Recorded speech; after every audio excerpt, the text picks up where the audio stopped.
I used to believe that marrying into wealth meant joining a family that valued loyalty above all else. I thought that when Kevin proposed with that 3-carat diamond and promised me the world, his family's acceptance would naturally follow.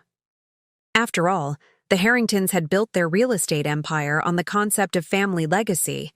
Their company slogan was literally, "Building futures together." How ironic that turned out to be. Before we jump back in, tell us where you're tuning in from, and if this story touches you, make sure you're subscribed, because tomorrow I've saved something extra special for you. For 7 years, I, Caroline Bennett Harrington, had been the perfect daughter-in-law. I'd transformed myself from a middle-class marketing executive to a polished socialite who knew which fork to use at charity galas and how to make pleasant conversation with investors. I'd learned to golf, though I hated it. I'd memorized the names of vintage wines I couldn't have afforded in my previous life. I'd even postponed having children because Annette, my mother-in-law, insisted that Kevin needed to focus on his career trajectory first. "Family comes first," Annette would declare at every holiday gathering, raising her crystal glass while her eyes passed over me as if I were merely decorative, a necessary accessory to her son's professional image. Kevin would squeeze my hand. Under the table when this happened, a silent apology I mistook for solidarity. When I married Kevin, I wasn't just marrying the man. I was marrying into the Harrington legacy. The family owned luxury properties across 3 continents, their portfolio reading like a travel magazine's best of list. Their annual family strategy retreats, as they called their vacations, were legendary within their social circle. Each year, the entire family, Kevin's parents Clyde and Annette, his sister Celia and her husband Dean, his brother Jeff and his wife Delilah, would spend 2 weeks at an exclusive destination, combining leisure with business planning. For the first 2 years of our marriage, I wasn't invited. "It's just business, darling," Kevin would explain, kissing my forehead before packing his custom-made luggage. "You'd be bored to tears." I accepted this explanation, though it stung. I was, after all, a marketing executive with an MBA from Northwestern. I understood business strategy, but I remained silent, believing that proving my worth meant patience and understanding. By the 3rd year, I'd earned my invitation, or so I thought. In reality, they needed me. Their newest acquisition, a boutique hotel chain targeting millennials, was floundering. My background in digital marketing made me suddenly valuable. I spent that vacation creating their social media strategy, designing email campaigns, and revamping their entire marketing approach. The hotel chain's occupancy rates increased by 32% within 6 months. After that, I was included in the annual retreats, though always with an unspoken expectation: make yourself useful. And I did. Year after year, I contributed marketing insights, networked with potential partners, and even managed the more difficult clients with a diplomatic touch that Clyde himself acknowledged was surprisingly effective. I was building my place in the family, earning my seat at the table through competence and dedication. I believed I was finally becoming a Harrington in more than just name. Every family has its dynamics, of course. I wasn't blind to Annette's occasional barbed comments or the way Celia would sometimes roll her eyes when I spoke. But these were small prices to pay for belonging to a family that seemed to value excellence and achievement as much as I did. Kevin and I had built a life that looked perfect from the outside. The stunning Lakeshore Drive penthouse, the weekend trips to their Hamptons estate, the charity board positions, the features in Chicago business magazine's Power Couples issue. Beneath this glossy surface, however, there were cracks beginning to show. Kevin worked increasingly long hours, our conversations growing shorter and more perfunctory. When we did spend time together, his attention was often divided between me and his vibrating phone. "The Tokyo deal," he'd explain, or "Dad needs these projections tonight." I accepted these explanations because I understood ambition. I had sacrificed my own career advancement to support his. after all. What I didn't realize, what I refused to see, was that I had become just another acquisition in the Harrington portfolio. A useful asset, maintained as long as I provided value, but never truly part of the collection. I was the painting in the hallway that matched the decor but could be replaced when tastes changed. This year's family retreat was to be held at the Orchid Cove Resort in the Maldives, a newly opened ultra-luxury property that had already hosted royalty and A-list celebrities. The planning had begun months in advance, with Annette sending her usual detailed itineraries and packing suggestions. I had been excited, researching the marine conservation projects in the area and preparing ideas for the Family Foundation's environmental initiative. 2 weeks before departure, I sat at our kitchen island, finalizing a presentation on sustainable luxury marketing that I thought would impress Clyde, when Kevin arrived home later than usual. He loosened his tie, poured himself 2 fingers of scotch, and leaned against the counter with an expression I couldn't quite read. "We need to talk about the Maldives trip," he said, not quite meeting my eyes. "I'm almost finished with the sustainability presentation," I replied, turning my laptop toward him. "I think your father will be impressed with the engagement metrics from similar initiatives." Kevin took a long sip of his drink. "That's the thing, Caroline. Mom and Dad think this year's retreat should be focused exclusively on family succession planning. Very private, very sensitive discussions." I waited for him to continue, a strange feeling beginning to form in the pit of my stomach. We think it might be better if you sit this one out. Just this year." His voice was gentle but firm, as if he were explaining something regrettable but necessary to a child. "Succession planning?" I repeated, my voice surprisingly steady. "I'm your wife, Kevin. Doesn't that make me part of the succession discussion?" He sighed, setting down his glass. "It's complicated. There are things about the family holdings, trust structures that, well, Dad's lawyers have advised a certain level of discretion." "Discretion?" I echoed. "From your wife of 7 years. Kevin reached for my hand, his wedding band catching the light. "It's just business, Caroline. You understand business." In that moment, something crystallized within me, a realization that had been forming for years, but that I had refused to acknowledge. I wasn't family. I was an outsider, tolerated when useful, excluded when convenience demanded it. And Kevin, the man who had vowed to make me his partner in all things, saw nothing wrong with this arrangement. Little did they know, I understood business better than they thought. Much better. My dedication to the Harrington family hadn't just been about attending their events or learning their customs. It had been a complete reinvention of myself.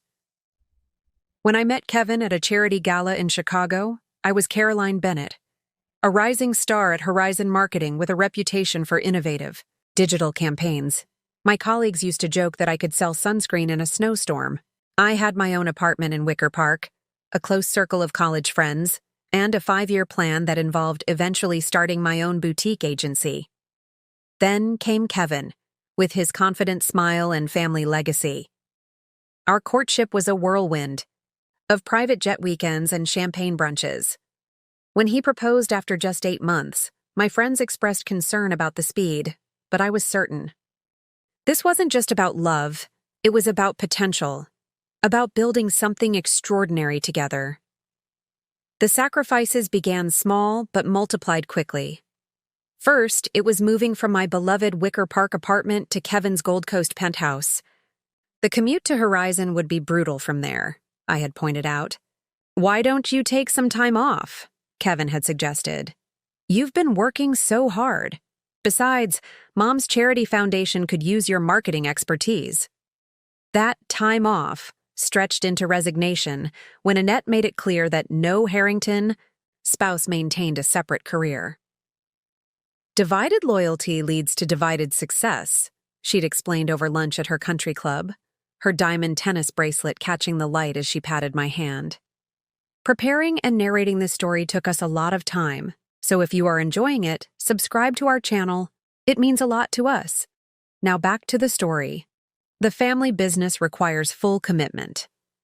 So I channeled my ambition into being the perfect Harrington spouse. I redecorated our penthouse to better showcase Kevin's art collection. I organized dinner parties for his business associates, ensuring each event was both impressive and strategically valuable. I accompanied him to industry events, memorizing details about potential investors so I could guide conversations toward successful deals. When Kevin's father needed help rebranding one of their struggling hotel properties, I spent 3 months developing a comprehensive marketing plan. I worked 14-hour days, conducting market research, redesigning their visual identity, and creating a digital strategy that would appeal to younger travelers. I presented my findings in a detailed report, complete with implementation timelines and ROI projections. Clyde had nodded approvingly. "Not bad for someone without real estate experience," he'd said, before handing the report to his marketing team without crediting my work. The hotel's subsequent success was attributed to the Harrington touch in the family's year-end newsletter. I swallowed my frustration because that's what family does, isn't it? They contribute without expecting constant recognition. Besides, Kevin had been proud, telling me privately that his father was impressed, even if he wouldn't say it directly. The personal sacrifices were even more significant. At 32, I had wanted to start trying for a baby, but Annette had pulled me aside during one family dinner. "Darling, children change everything," she'd said, her voice lowered conspirationally. "Kevin is just about to take over the European expansion. A pregnancy now would be the inconvenient." Kevin had agreed when I'd brought it up later that night. "Mom's right, Caroline. Let's give it another year or two. The timing isn't right." That had been 3 years ago. Each time I raised the subject, there was always another deal, another expansion, another reason to wait. Meanwhile, Celia had given birth to her second child, with Annette flying to New York to stay with her for a month after the delivery. When I'd mentioned this discrepancy, Kevin had shrugged. "Celia's husband isn't directly involved in operations. It's different for us." I had stopped bringing it up. Instead, I channeled my energy into proving my worth to the family in other ways. When Jeff's wife Delilah struggled to fit in with the Harrington social circle, I became her guide and defender, helping her navigate the complex expectations and unspoken rules. When Clyde's 60th birthday approached, I spent months secretly compiling a leather-bound book of congratulatory messages from business associates and politicians he admired. When the family foundation needed to raise its profile, I organized a gala that attracted coverage in national publications and raised twice the expected amount. My own family fell by the wayside as I immersed myself in Harrington priorities. I missed my sister's graduation because it conflicted with an investor weekend at the Hamptons house. I cut short visits to my parents because Annette would call with emergencies that somehow always coincided with my rare time away. My college, friends' invitations became less frequent as I repeatedly canceled plans for Harrington obligations.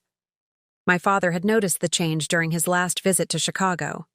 "You seem tired, Caro," he'd said, using my childhood nickname. "And you've lost weight. Are you happy here?" "I'm just busy, Dad," I'd replied, showing him the view from our penthouse as if the Chicago skyline were evidence of my contentment. "The family business requires a lot of attention." He'd given me a long look before saying, "Just remember, being busy isn't the same as being fulfilled." I had changed the subject, uncomfortable with his perception.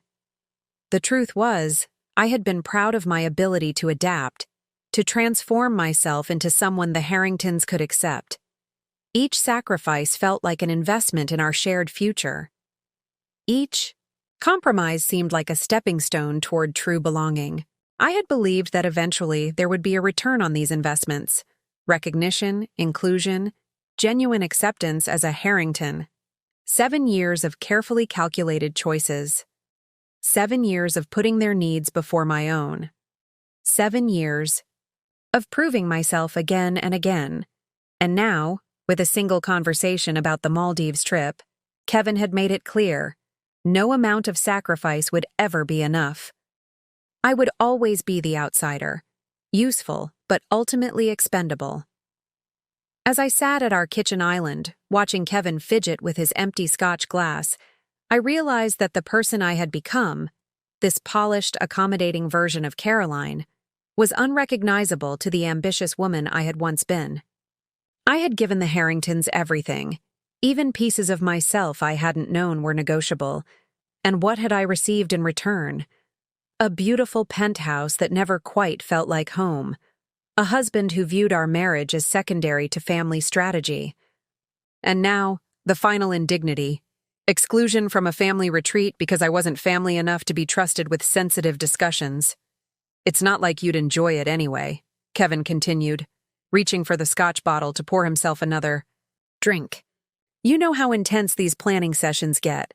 Dad and Jeff arguing over portfolio diversification, Mom micromanaging every meal. He offered a smile that was probably meant to be reassuring. I kept my expression neutral, though my mind was racing. When exactly was this decision made? Kevin busied himself with adding a single ice cube to his glass. We discussed it during the board meeting last Thursday. Last Thursday? The day I'd brought lunch to his office because he'd mentioned having back-to-back meetings. I'd sat in the reception area for 45 minutes before his assistant told me he was unavailable. He'd texted later, "Sorry, babe, meetings ran long. See you at home. So everyone knows except me? Celia, Dean, Jeff, Delilah? They all know I'm not invited." Kevin winced slightly.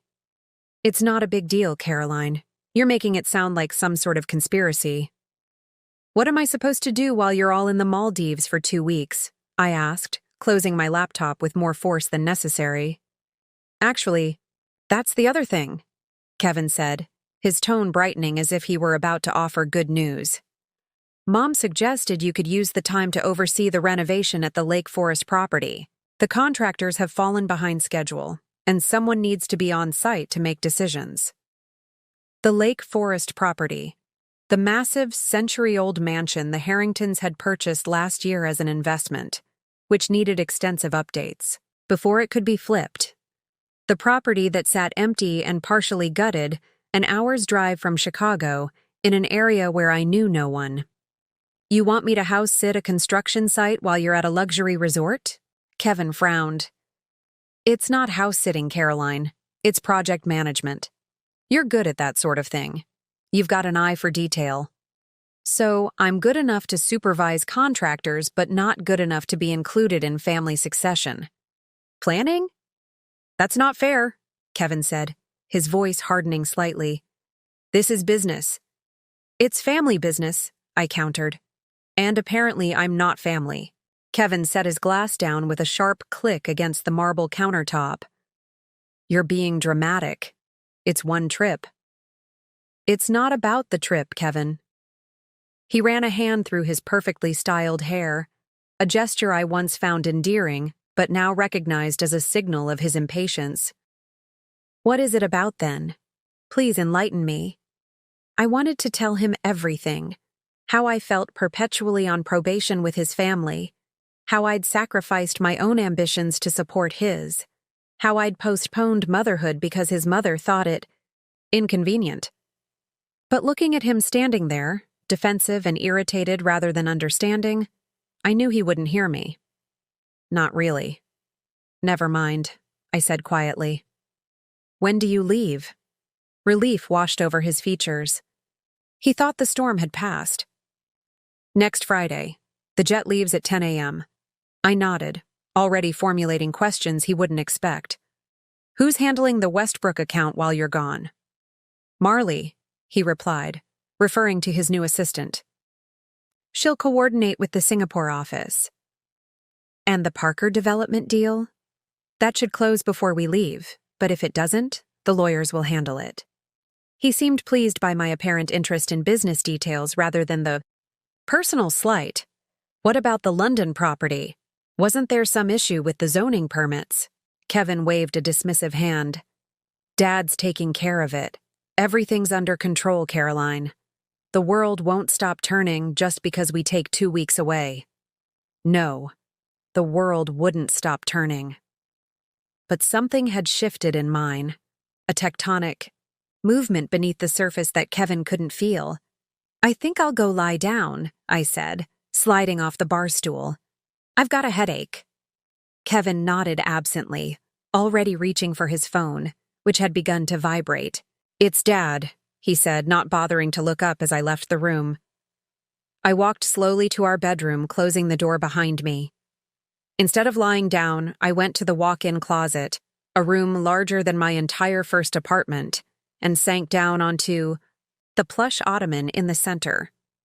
Surrounding me were rows of designer clothes, shoes, and handbags, most purchased to meet the expectations of Harrington events and appearances. From the adjoining bathroom came the faint smell of Kevin's expensive cologne. On his side of the closet hung precisely organized suits, color-coded ties, and monogrammed shirts. 7 years of shared space, yet in that moment, everything felt alien. I reached for my phone and pulled up my calendar. Not the shared one that Kevin's assistant had access to, but my personal one. The next 2 weeks were filled with Harrington-related commitments. A charity committee meeting Annette had insisted I join, a dinner with potential investors for Kevin's latest project, a planning session for the Family Foundation's annual gala. None of these people would miss me if I didn't attend. None of them truly saw me as essential. My gaze drifted to the built-in safe where we kept important documents. Kevin had never bothered to change the combination from his birth year, a carelessness that had always struck me as arrogant. With steady hands, I opened it and removed our passport folder, confirming that both our passports were current. Next to them sat a bank statement from my personal account, an account Kevin didn't know about, where I'd deposited the consulting fees I occasionally earned from former clients who reached out despite my retirement. It wasn't a fortune, but it was mine. Untouched by Harrington influence or control, I returned everything to the safe except for my passport, which I slipped into my bedside drawer. Then I picked up my laptop again and opened a private browsing window. The Orchid Cove Resort's website appeared on the screen, showcasing infinity pools that seemed to merge with the turquoise Indian Ocean, overwater bungalows with glass floors, and private beaches accessible only to the resort's guests. The Harringtons weren't the only ones with connections in the hospitality industry. During my time at Horizon Marketing, I had worked extensively with luxury hotel groups.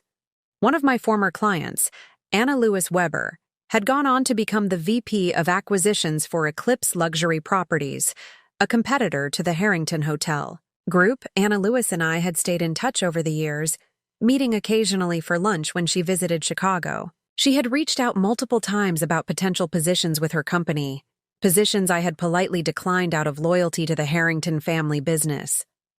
I scrolled through my contacts until I found her number, then hesitated for just a moment before typing a message. Are you still looking for insights on emerging luxury markets? I may have some time available for consulting in the near future. Her response came less than 5 minutes later. Caroline, yes, absolutely. Would love to catch up. Dinner next week?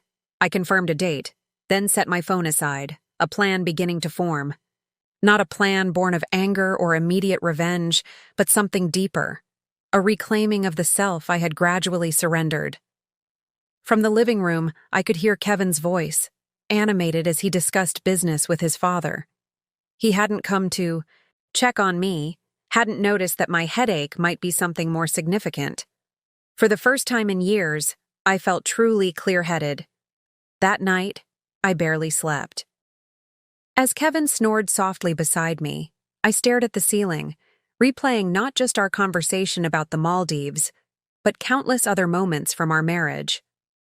I thought about the Christmas 3 years ago when Annette had accidentally excluded me from the family photo, then expressed exaggerated dismay when I pointed it out.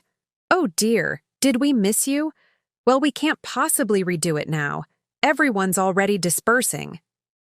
I remembered the dinner party where Clyde had introduced me to a major investor as Kevin's wife, despite my having met the same investor at a previous event and discussed his portfolio in detail. When I'd reminded Clyde of this, he'd chuckled and said, "Well, you all look the same after a while," before turning the conversation back to business. I recalled how Celia had once drunkenly confessed at a New Year's Eve party that Annette had asked all of them not to share certain family stories around me because outsiders don't need to know everything. When I'd mentioned this to Kevin the next day, he'd dismissed it as Celia being dramatic and suggested I'd misunderstood. Each memory clicked into place like puzzle pieces forming a picture I'd refused to see. The Harringtons had never intended to accept me as one of their own. I had been auditioning for a role that was never actually available. And Kevin had allowed it all. More than allowed, he had participated, prioritizing his family's comfort over his wife's inclusion at every turn. He had watched me twist myself into someone unrecognizable trying to gain acceptance, and he had said nothing. By morning, I felt strangely calm. The disappointment and hurt remained, but beneath them was something unexpected: relief. The exhausting performance could end. The constant seeking of approval could stop. The truth, however painful, was clarifying. Kevin left early for a breakfast meeting, kissing my forehead perfunctorily and reminding me about the Lake Forest property, as if our conversation the night before had resolved everything. "I'll have Teddy email you the contractor's contact information," he said, referring to his personal assistant. "Just keep them on schedule and under budget. You're good at that sort of thing." As good as invisible, I thought, but I simply nodded and wished him a good day. Once he was gone, I showered and dressed with unusual care, selecting a tailored navy suit I hadn't worn since my Horizon marketing days. Then I made 3 phone calls. The first was to Anna Lewis, moving our dinner up to that evening.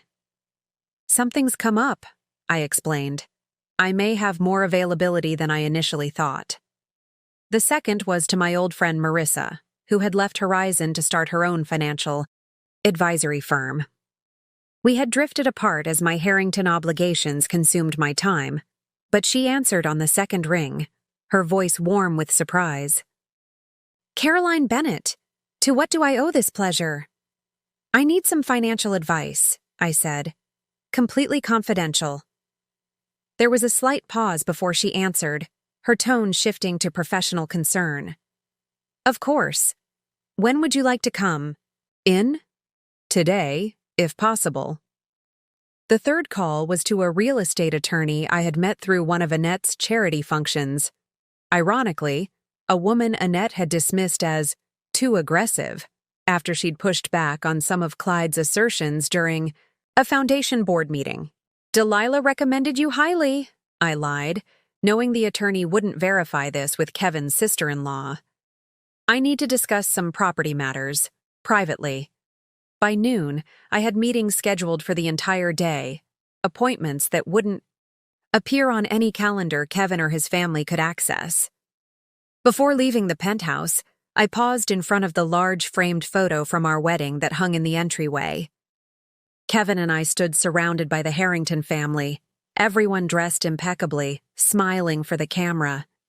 I studied my own face in the photo, hopeful, a little uncertain, eager to please.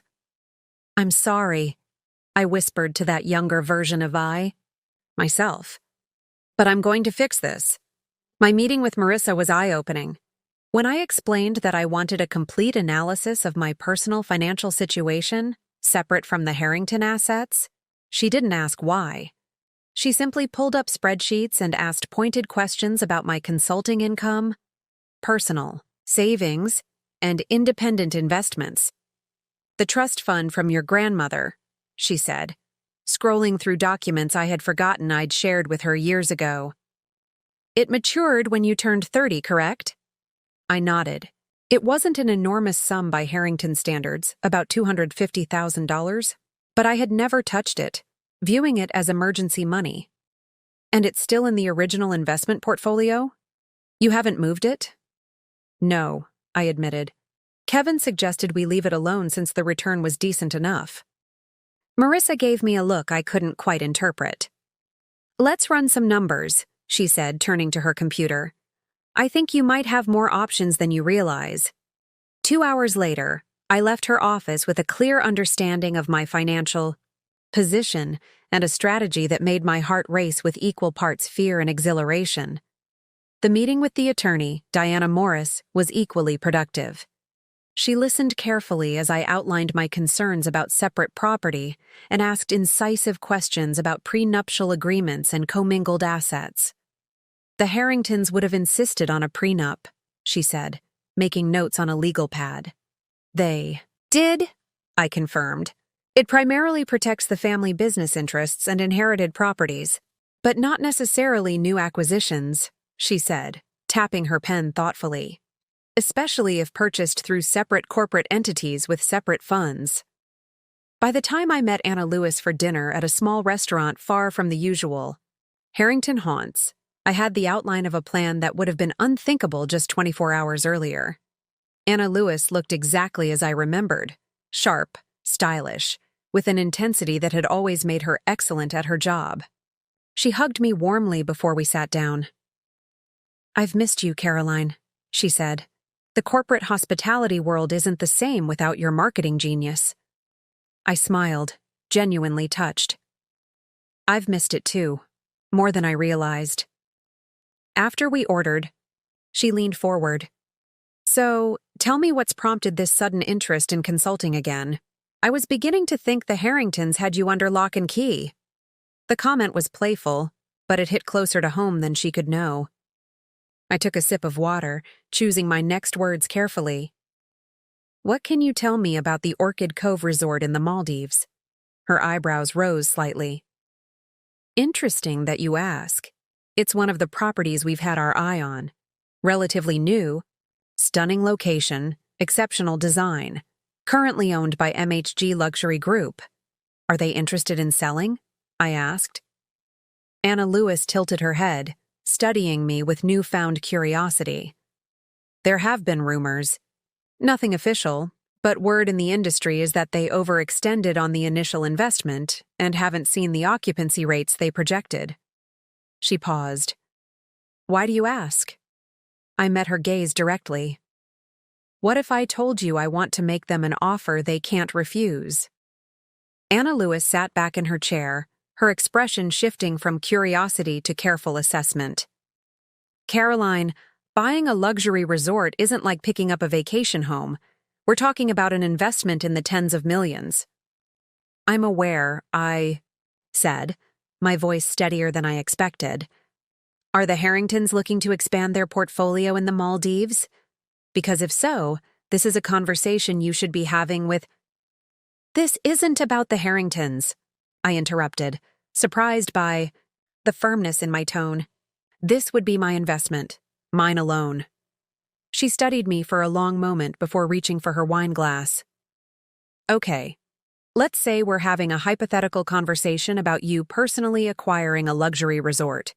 What's your angle here, Caroline?" Because the woman I knew at Horizon was brilliant but cautious. This is not cautious. The waiter arrived with our appetizers, giving me a moment to consider my response. When he departed, I leaned forward slightly. "What if I told you I've been reconsidering my role in the Harrington Empire?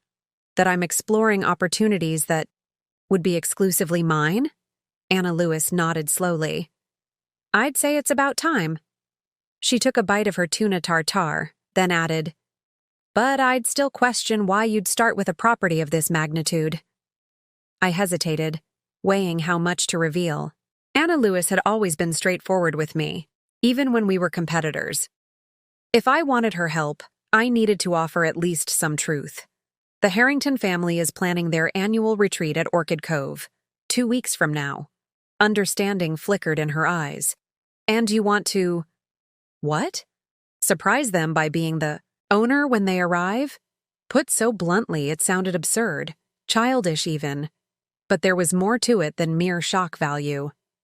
"I want to make a statement. I said carefully. But I also want to make a smart investment. If the property is underperforming but has potential, it could be an opportunity. Anna Lewis set down her fork. Let me be clear. You want to secretly buy the resort where your in-laws are planning their vacation. Reveal yourself as the new owner. When they arrive and somehow have this be financially sound. When she put it that way, doubt crept in. Was I being impulsive, driven by hurt rather than logic? Was I proposing to risk my financial security for a moment of satisfaction? I know how it sounds, I admitted. Actually, she said, reaching for her handbag and pulling out a tablet. It sounds like something I'd do. A smile spread across her face as she tapped the screen. And you're in luck, because I happen to have some insider information on Orchid Cove. She turned the tablet toward me, displaying financial projections and occupancy reports. The resort is bleeding money, but not because of the concept or location. Management has been abysmal, and their marketing strategy is stuck in the last decade. They've alienated travel advisors by overbooking and failing to deliver on promises. Scan the numbers, my marketing mind already identifying problems and solutions. They're targeting the wrong demographic. And their pricing structure makes no sense. They're undercutting themselves on room rates, but overcharging for experiences. Anna Lewis nodded approvingly. Exactly. MHG wants to unload it before word gets out about their mismanagement. They're looking for a quiet sale to save face. How quiet? I asked. Very. No public listing. Invitation-only offers. She reclaimed her tablet. Caroline, with the right management and positioning, this property could be remarkable. But it would require significant capital and expertise. I have capital, I said, thinking of my grandmother's trust and the consulting fees I'd saved. Not enough to buy it outright, but enough for a substantial down payment. As for expertise, I gestured between us. That's where partnerships come in. Anna Lewis leaned back, studying me with newfound respect. You're serious about this? Completely. She tapped her fingers on the table, thinking. Eclipse might be interested in a co-investment scenario. We provide most of the capital, you put in what you can and take a management role. We both benefit from the turnaround. Would I have controlling interest? I asked. Decision-making authority? For that, you'd need at least 51% ownership. She shook her head slightly. That would require more capital than I think you have available. I thought of the prenuptial agreement, the separate finances, the careful divisions the Harringtons had always maintained between their assets and mine. They had created these boundaries to protect themselves, never imagining I might someday use the same structures for my own purposes. What if I could secure additional investment? I asked. Private capital. Not from the Harringtons. Anna Lewis raised an eyebrow. If you had legitimate investors and a solid business plan, it could work. But Caroline, this would have to happen quickly and discreetly. If the Harringtons get wind of this, they won't, I said with a confidence I was beginning to genuinely feel. Kevin and his family are completely focused on their succession planning. They won't be paying attention to a resort acquisition halfway around the world. And when they eventually find out, what then? It was the question I had been asking myself all day. What did I actually want from this? Revenge? Recognition? Or something else entirely? Then I'll have made my point, I said. And more importantly, I'll have established myself independently of them. She considered this, then pulled out her phone. Let me make a call. If we're going to do this, we need to move quickly. As Anna Lewis stepped away to make her call, I sat alone at the table, facing the clearest crossroads of my life.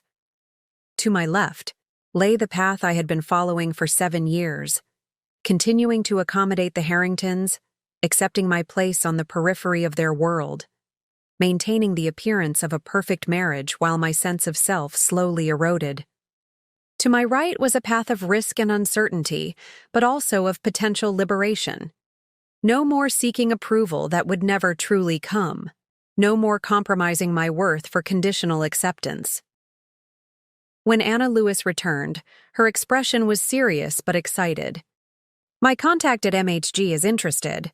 They're sending over preliminary financials tonight. We can review them together. How quickly could this happen? I asked. If, and this is a big if, everything checks out and we can secure financing, we could, potentially close within 10 days. She sat down, leaning forward intently. Caroline, this is moving from hypothetical to very real. Are you absolutely certain this is what you want? In that moment, I thought of Kevin dismissing my concerns about the family trip. I thought of Annette's years of subtle exclusion. I thought of all the times I had dimmed my own light to avoid overshadowing the Harrington family narrative. Yes, I said, feeling the weight of the decision and embracing it fully. I'm certain. Anna Lewis nodded once, decisively. Then let's get to work. As we bent our heads together over financial projections and property assessments, I felt something I hadn't experienced in years. The thrill of charting my own course, of making decisions based on my own judgment rather than someone else's expectations. It was terrifying and exhilarating all at once. Kevin had texted twice during dinner. I hadn't replied. For the first time since our marriage, the Harrington timeline was not my priority. I had chosen my path, and there would be no turning back. Next morning, I woke before Kevin, something I rarely did. Usually he was up at 5:30, hitting the home gym before showering and heading to the office. Today, I slipped out of bed at 5 guy, dressed quietly in running clothes, and left the penthouse before he stirred.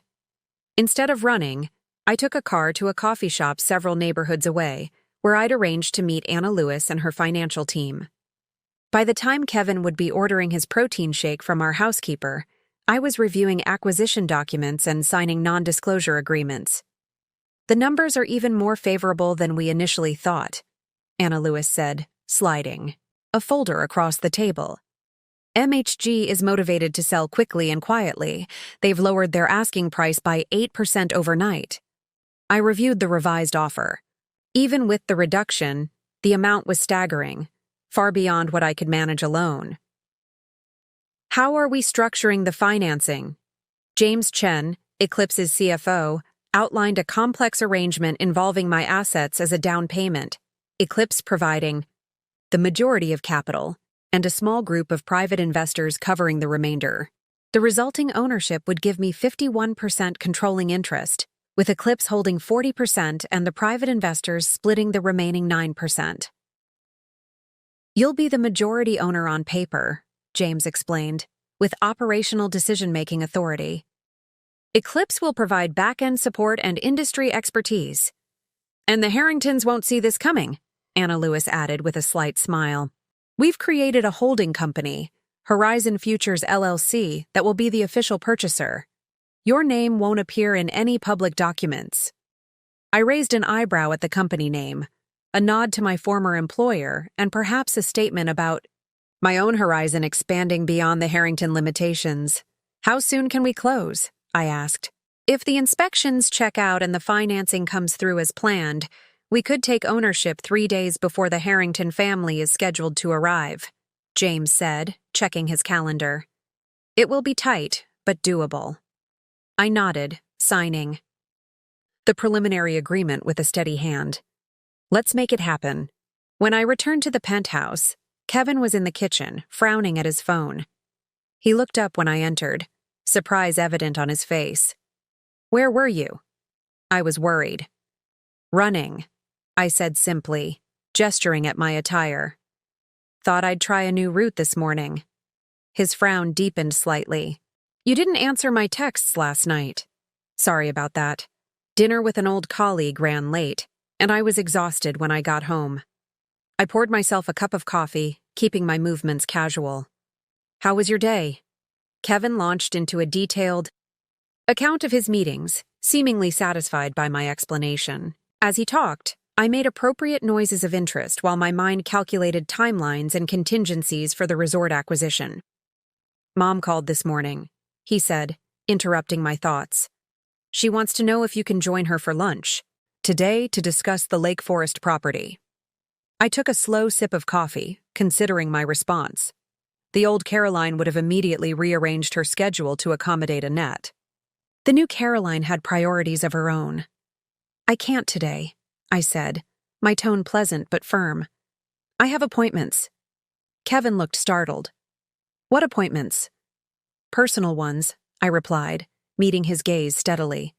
I can meet with her tomorrow. Afternoon if that works. He stared at me for a moment, clearly unused to me declining Harrington family requests. I'll let her know, he said finally. But she won't be happy. I shrugged slightly. It's just a day's delay.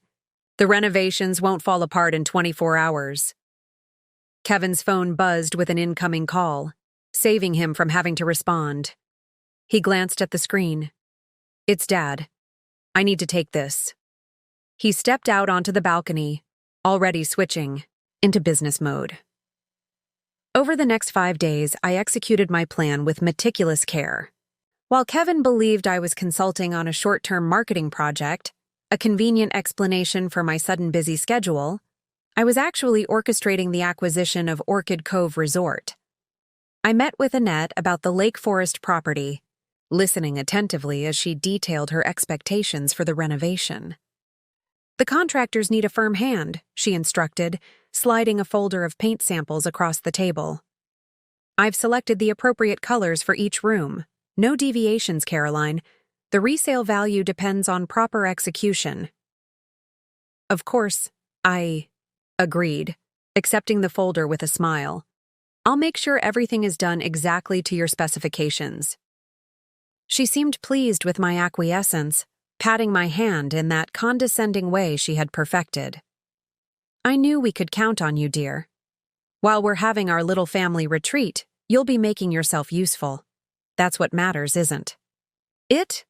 Absolutely, I said, maintaining my pleasant expression while thinking of the conference call I had scheduled in 2 hours with the Orchid Cove management team. When Kevin asked about my meetings, I gave vague but plausible answers about marketing consultations and spa appointments. I'm trying to keep busy, I explained. Since I won't be joining you in the Maldives, I thought I'd focus on some personal projects. He seemed relieved by my apparent acceptance of the situation. That's my girl, he said approvingly. Always making the best of things. I didn't correct his assumption. Let him believe I was being the compliant wife he expected. The reality would become clear soon enough. 3 days before the Harringtons were scheduled to depart, I received the call I had been waiting for. Anna Lewis's voice was triumphant.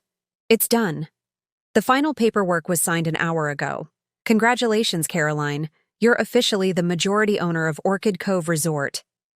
A wave of exhilaration washed over me. Has the management team been notified? Yes, and they're awaiting your instructions.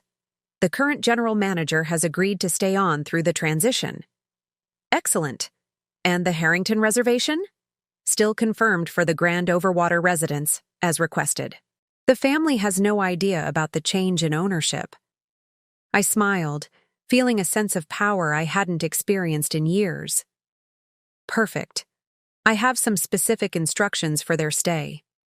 That evening, as Kevin packed for the trip, I sat on our bed watching him methodically organize his luggage. Are you sure you'll be all right while we're gone? He asked, folding an expensive golf shirt with practiced precision. 2 weeks is a long time. I'll manage, I said mildly. I'm actually looking forward to some time to myself. He glanced at me, perhaps catching something different in my tone. Is everything okay, Caroline? You've seemed distracted lately. I met his gaze with a calm smile. Everything is exactly as it should be.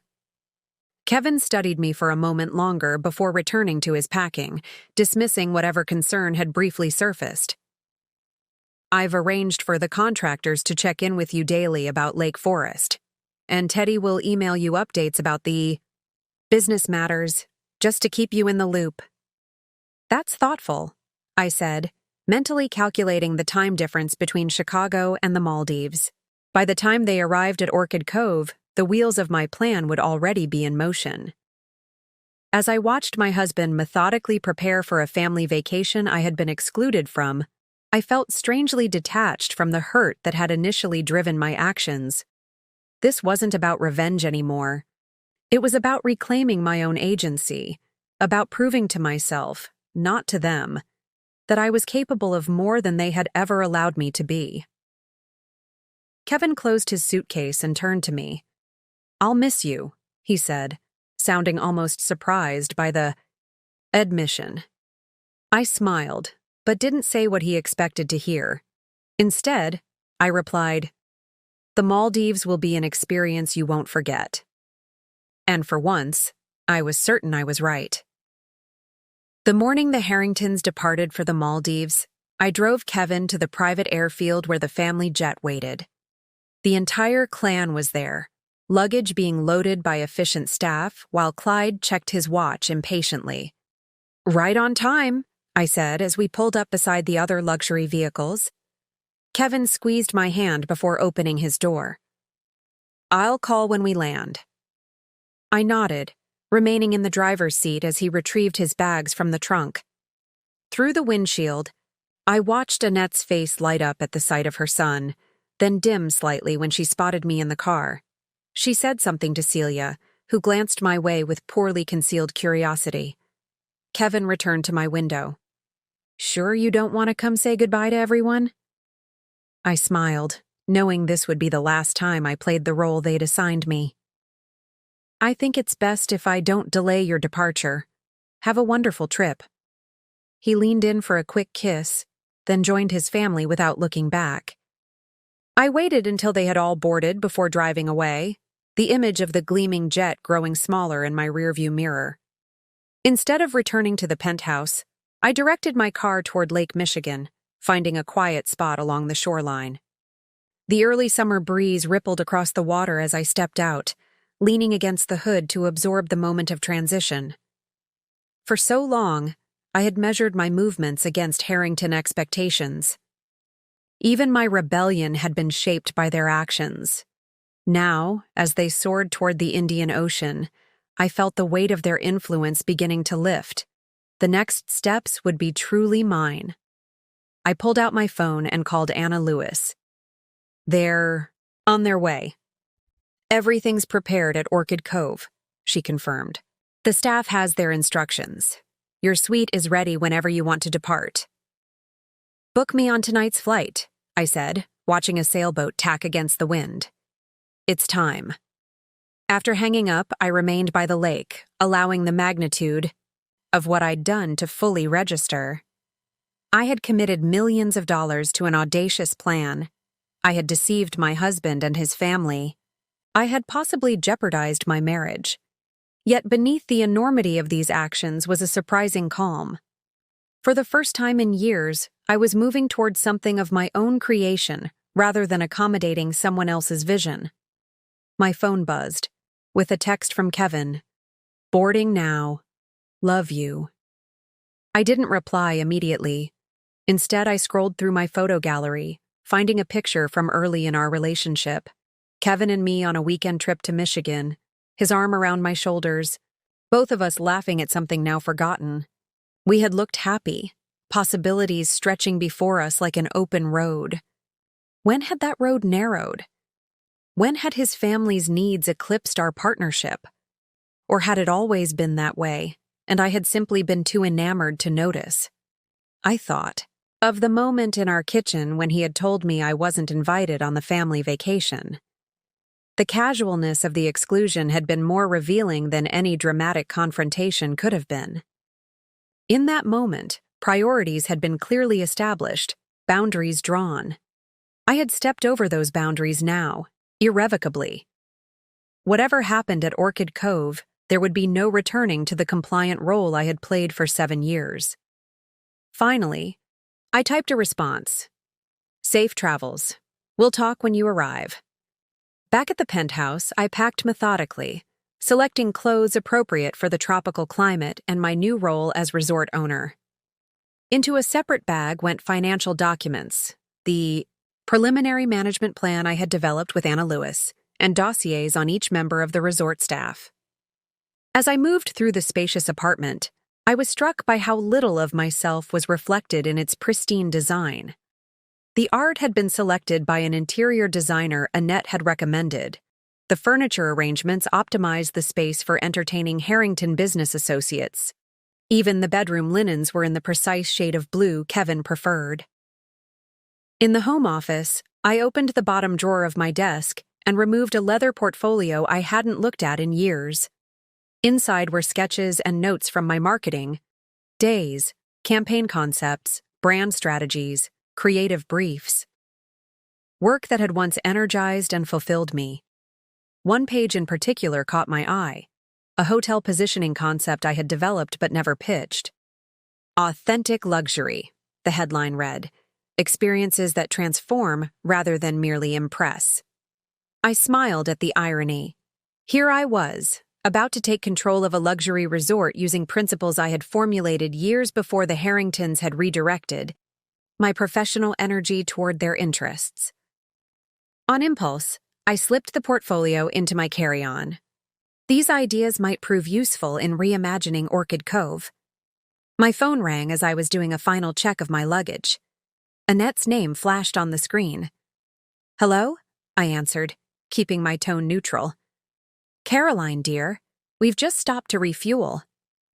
Her voice had that artificially warm quality she used when asking for favors. I realized I forgot to mention the master bathroom at Lake Forest. The marble we ordered for the shower surround is completely wrong.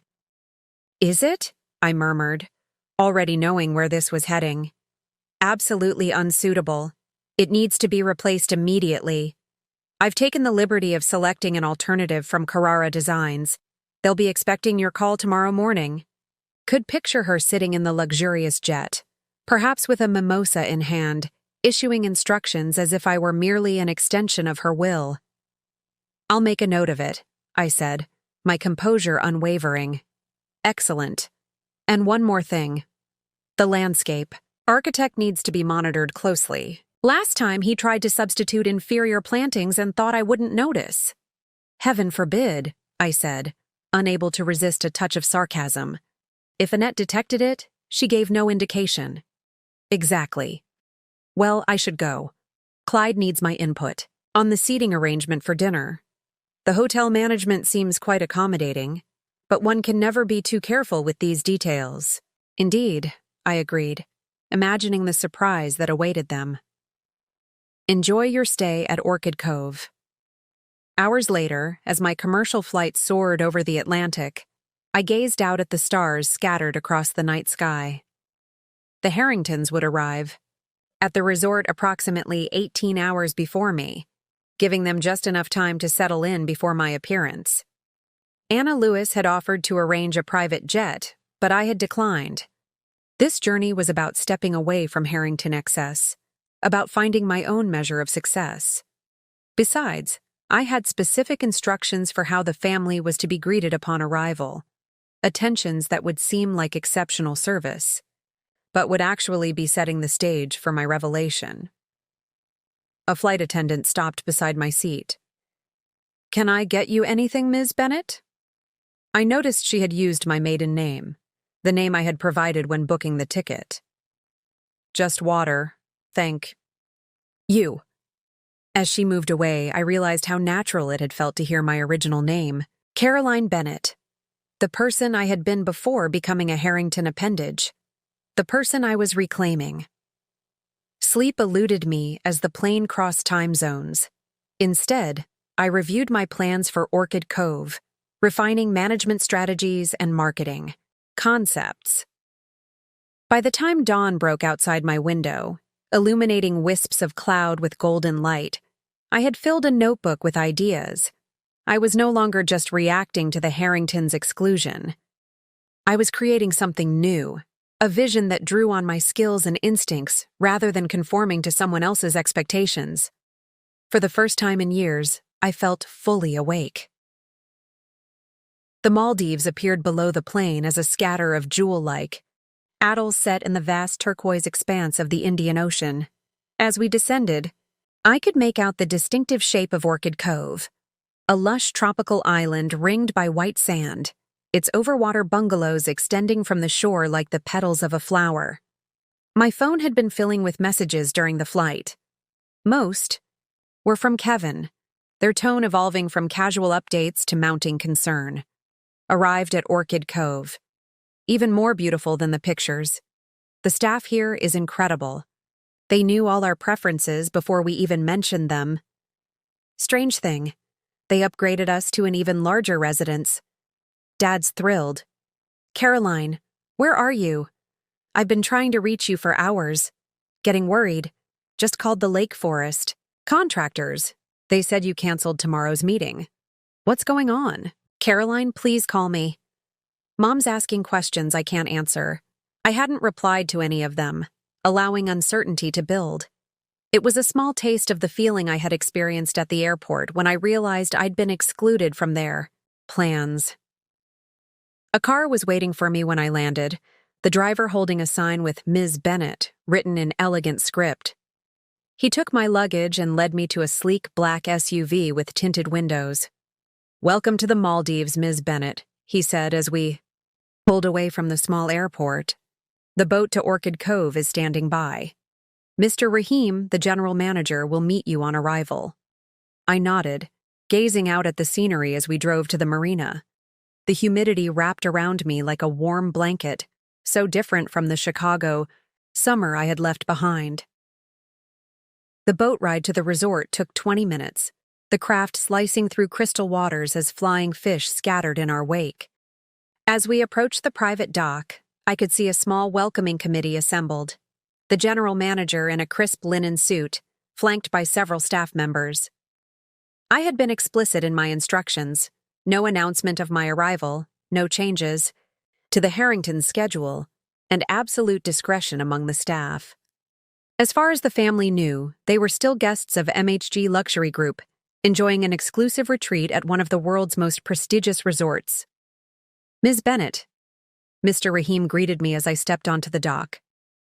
"It is an honor to welcome you to Orchid Cove. Everything has been arranged according to your specifications." "Thank you," I said, shaking his hand. "Have there been any issues with our special guests?" A slight smile touched his lips. "None at all.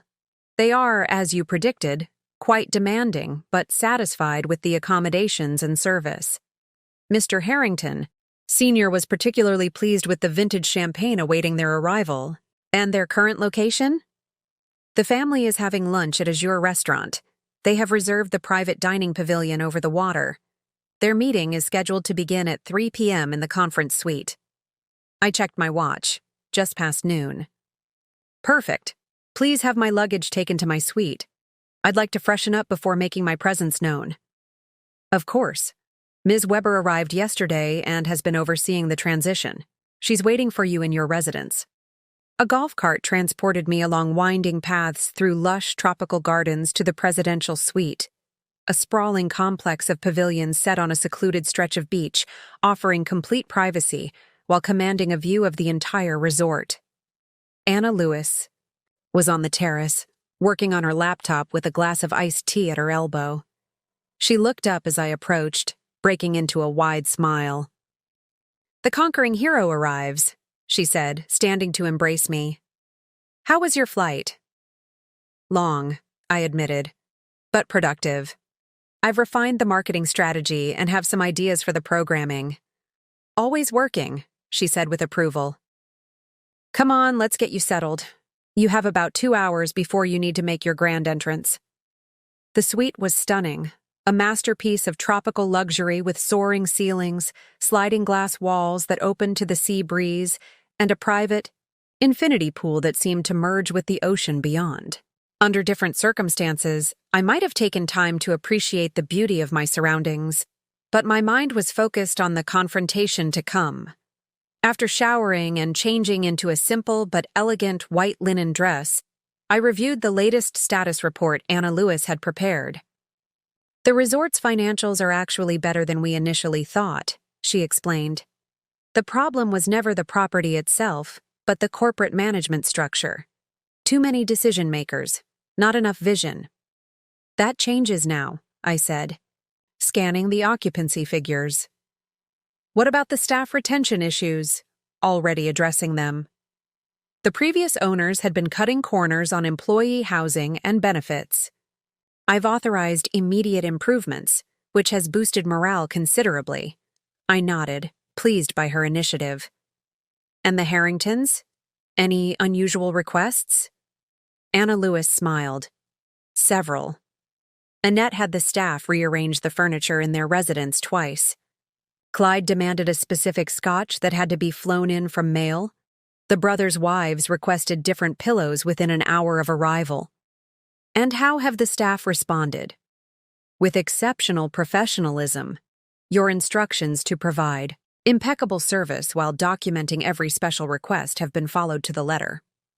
I stood, moving to the window to gaze across the resort toward the conference center where the family would soon be gathering. It's time to prepare for the meeting. In my previous life as a Harrington spouse, I had been meticulous about appearance, selecting outfits that were elegant but not attention-grabbing, makeup that enhanced without making a statement. Today, I chose differently. My dress was still tasteful, but the confident simplicity made its own declaration. My hair, usually styled in the soft waves Annette deemed appropriate for a Harrington wife, was pulled back in a sleek, no-nonsense chignon. Anna Lewis watched me with approval. You look like a woman about to take ownership of more than just a resort. At precisely 2:55 p.m., I made my way to the conference center, Anna Lewis beside me. Through the glass doors, I could see the Harrington family already assembled around the large table, documents spread before them, glasses of water and coffee at their elbows. Kevin sat at his father's right hand, his expression serious as he reviewed a spreadsheet. None of them looked up as the doors opened. They were accustomed to staff entering and exiting quietly, attending to their needs without interruption. Mr. Rahim, Clyde was saying, will need additional copies of the portfolio analysis before... He stopped mid-sentence as he finally glanced up and saw me standing at the head of the table. The shock on his face would have been comical under different circumstances. Caroline? Kevin stood abruptly, knocking his chair backward. What are you doing here? Every head turned, expressions ranging from confusion to disbelief. Annette's perfectly maintained composure slipped for a moment, her mouth dropping open before she caught herself. Hello, everyone, I said, my voice calm and measured. I believe you're waiting for the management presentation about Orchid Cove Resort. I gestured to Anna Lewis, who opened her tablet and projected a document onto the large screen at the end of the room. The new ownership structure of the resort appeared in crisp, unmistakable detail, with Horizon Futures LLC prominently displayed as the majority shareholder. As of 3 days ago, I continued, moving to stand directly across from Clyde, Orchid Cove Resort has been under new ownership and management. I'm here today not as a guest, but as the principal owner. The silence that followed was absolute, broken only by the soft hum of the air conditioning. Then Clyde let out a bark of laughter. Very funny, Caroline. Now what are you really doing here? Kevin said you were overseeing the Lake Forest renovation. I smiled, not the accommodating smile they were used to seeing, but one that conveyed absolute certainty. Plans change, Clyde.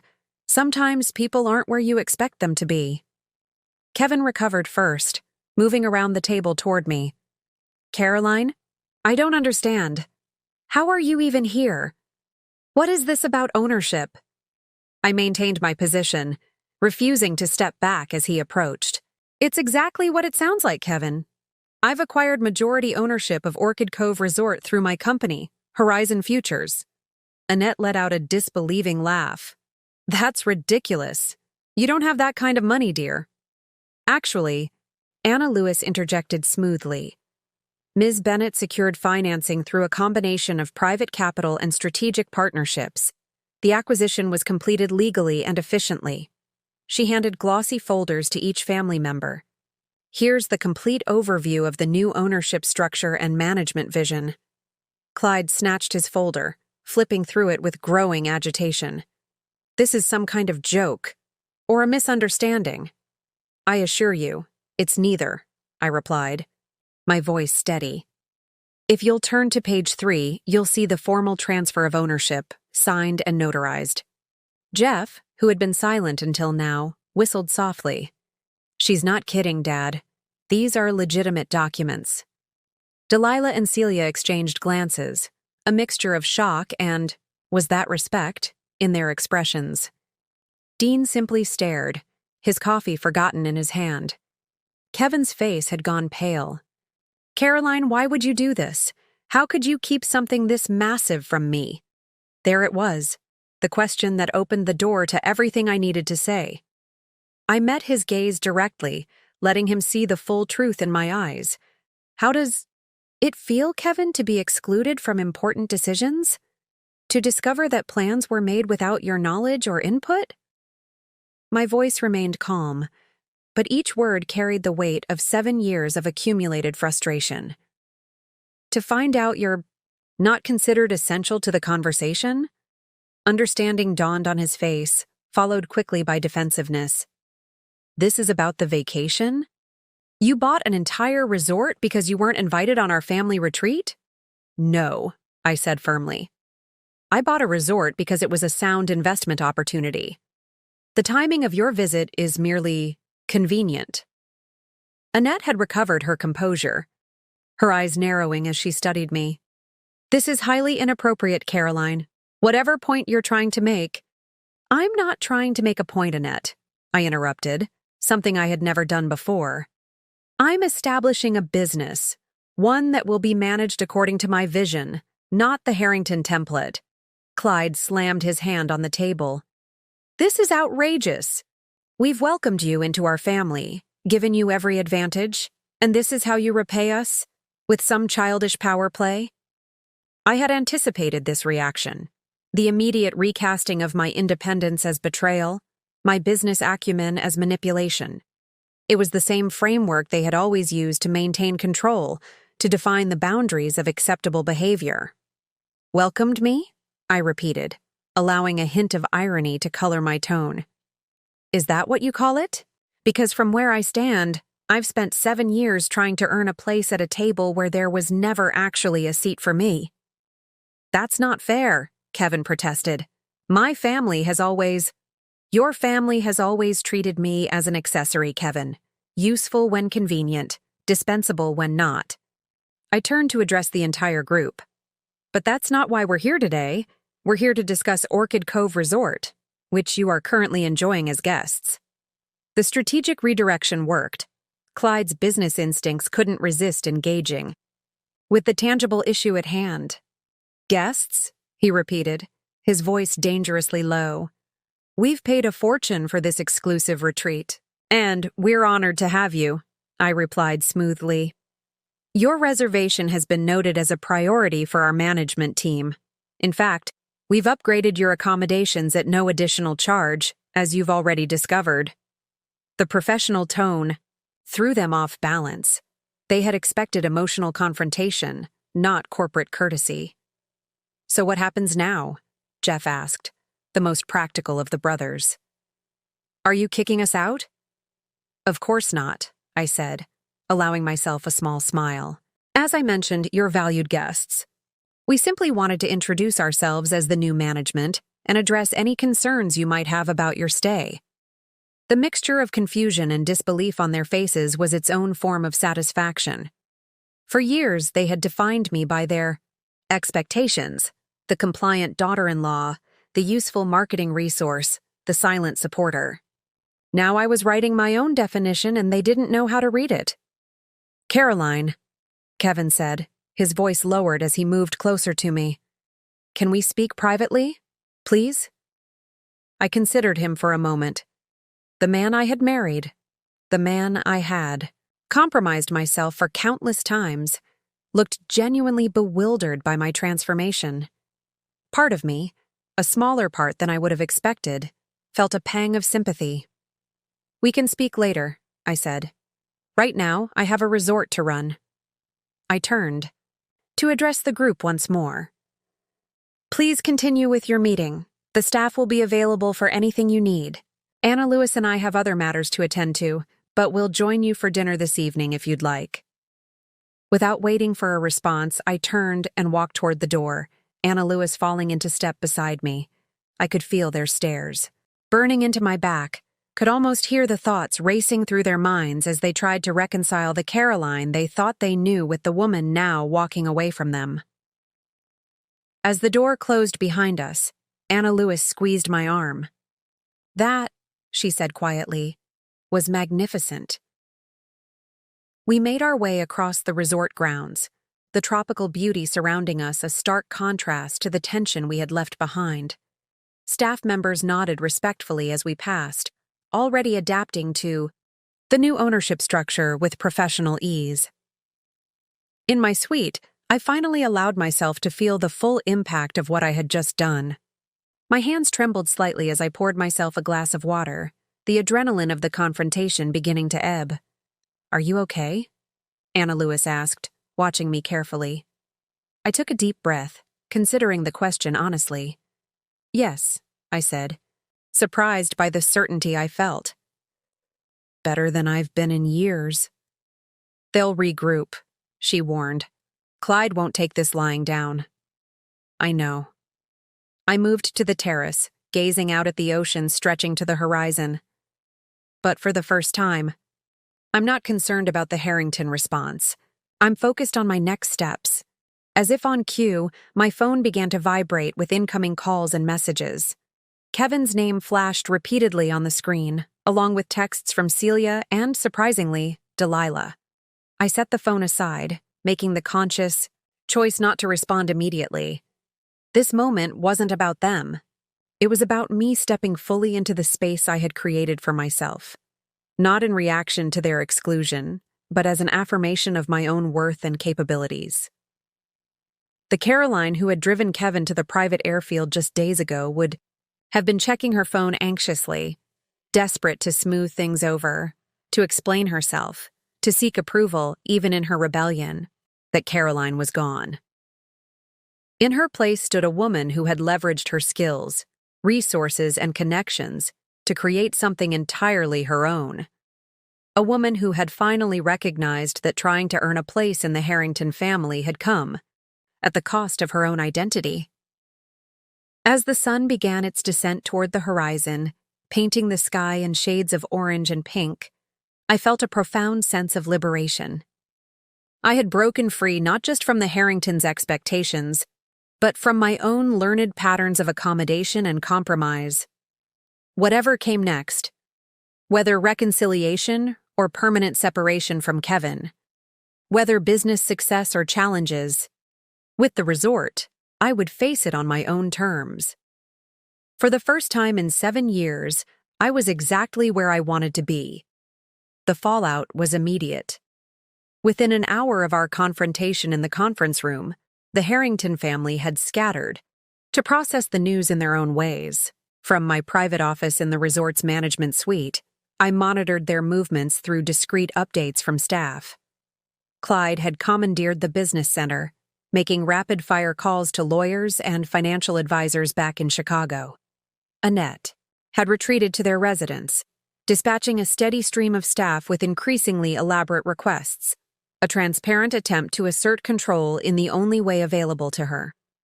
Celia and Dean had taken a boat to the resort's private sandbank, presumably to discuss the situation away from family politics. Jeff was at the bar, while his wife Delilah was reportedly enjoying a spa treatment, as if nothing unusual had occurred, and Kevin was searching for me. He's asked 3 different staff members where you are, reported Marley, the assistant manager I had retained during the ownership transition. Should I direct him here? I considered this, then shook my head. Not yet. Let him process things a bit longer. As I reviewed operational reports with the management team, my phone continued to accumulate messages. Most were from Kevin, their tone evolving from confusion to frustration to something approaching respect. Caroline, we need to talk about this. Now, I don't understand why you would go behind my back on something this massive. Dad is furious. He's talking about legal action. How long have you been planning this? I had no idea you were capable of orchestrating something like this. I'm not sure whether to be angry or impressed. The last message gave me pause. It perfectly encapsulated our relationship, his perpetual underestimation of me, wrapped in what he probably thought was a compliment.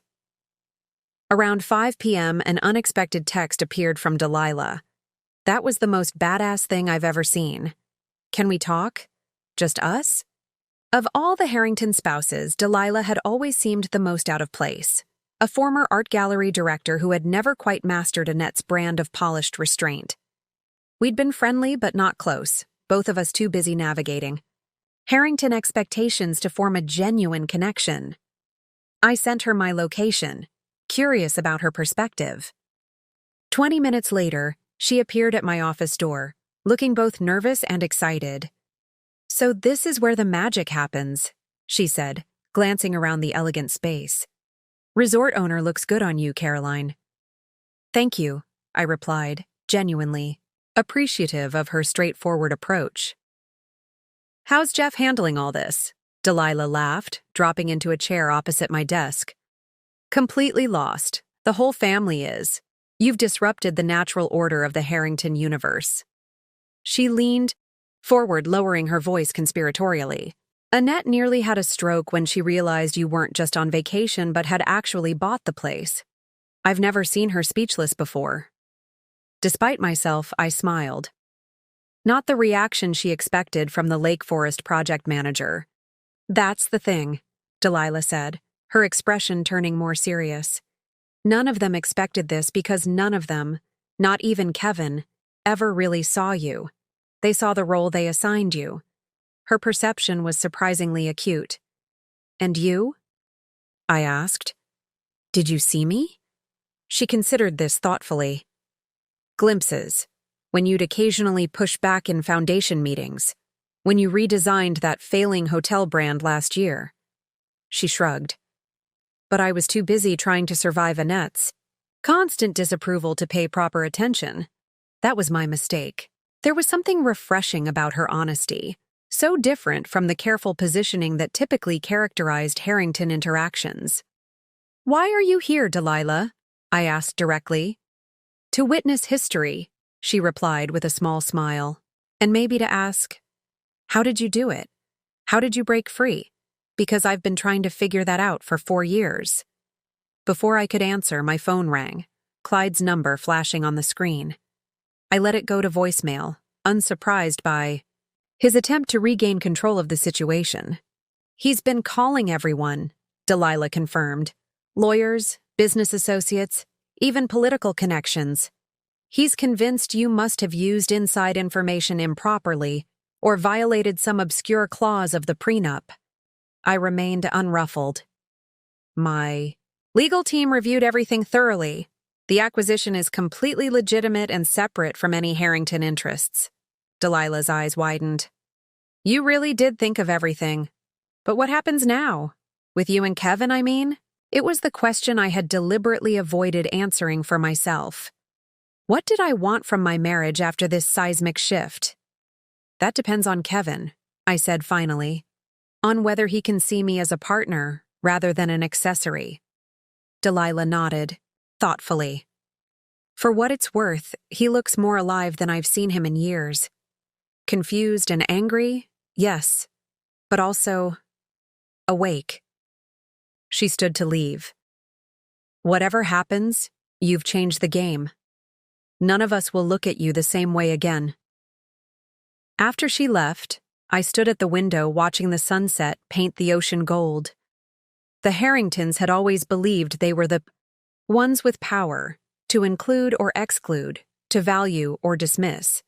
But power, I was discovering, was something you claimed for yourself, and I had only just begun.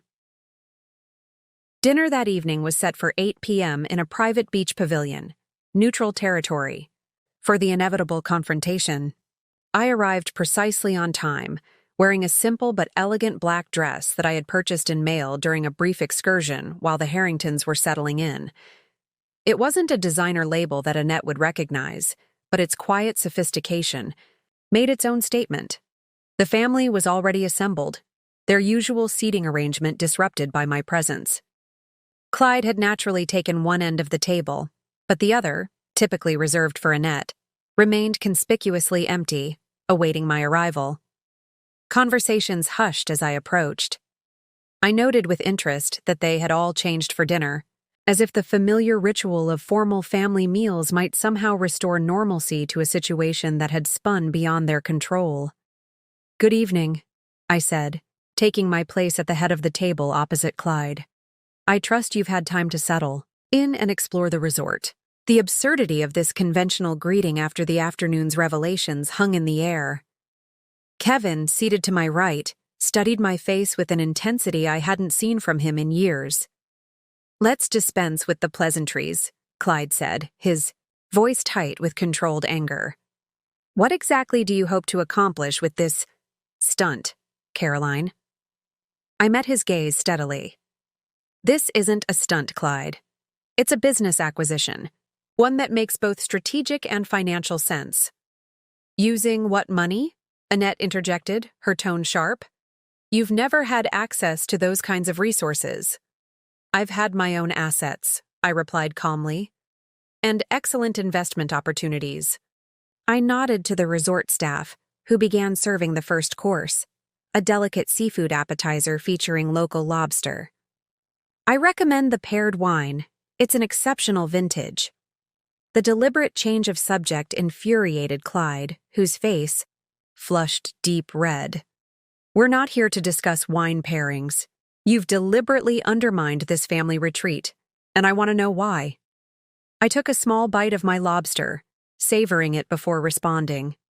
This pause, this refusal to rush to explanations, was itself a departure from my previous pattern of anxious accommodation. "I find it interesting," I said finally, "that my successful business venture is immediately framed as an attack on the family.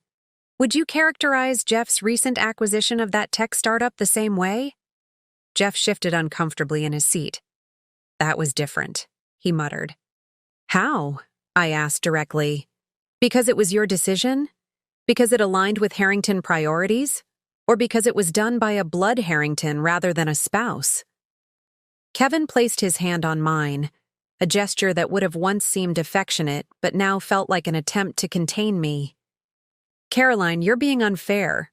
No one is questioning your right to pursue business interests. It's the secrecy that's the issue." I gently withdrew my hand from his. "Secrecy," I repeated. "Like the secrecy surrounding the decision to exclude me from this trip?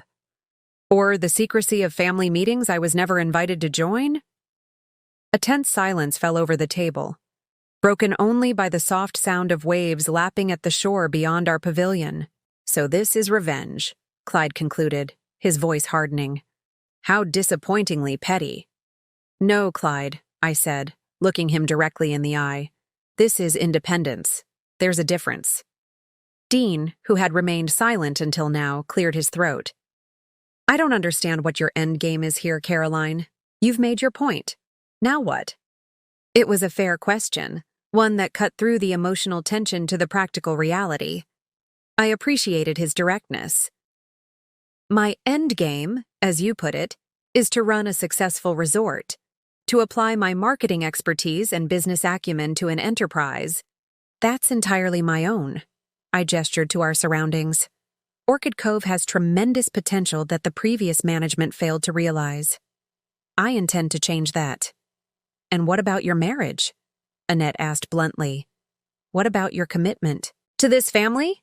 Kevin tensed beside me, clearly uncomfortable with his mother's direct question. I took a sip of water, considering my response carefully. "My marriage is between Kevin and me," I said evenly. "As for my commitment to the family, I've demonstrated that consistently for 7 years. The question now is whether this family is capable of respecting me as more than just Kevin's accommodating wife." "You've hardly acted like someone committed to this family," Annette countered. going behind our backs, making major decisions without consultation. Just as you did when you decided I wasn't welcome on this trip, I interrupted, keeping my voice level. Or when you consistently made plans that affected my life without including me in the conversation? Kevin shifted in his seat. Caroline, that's not fair. The succession planning discussions are sensitive. I'm your wife, Kevin, I said, turning to face him fully. Either I'm your partner in all things, or I'm not. There's no middle ground where I'm family when it's convenient and an outsider when it's not. The raw honesty of this statement seemed to catch him off guard. For perhaps the first time, he was seeing the situation from my perspective, recognizing the inconsistency that had defined my place in the family. Clyde, ever the strategist, attempted to regain control of the conversation. Whatever grievances you think you have, this is hardly the appropriate response.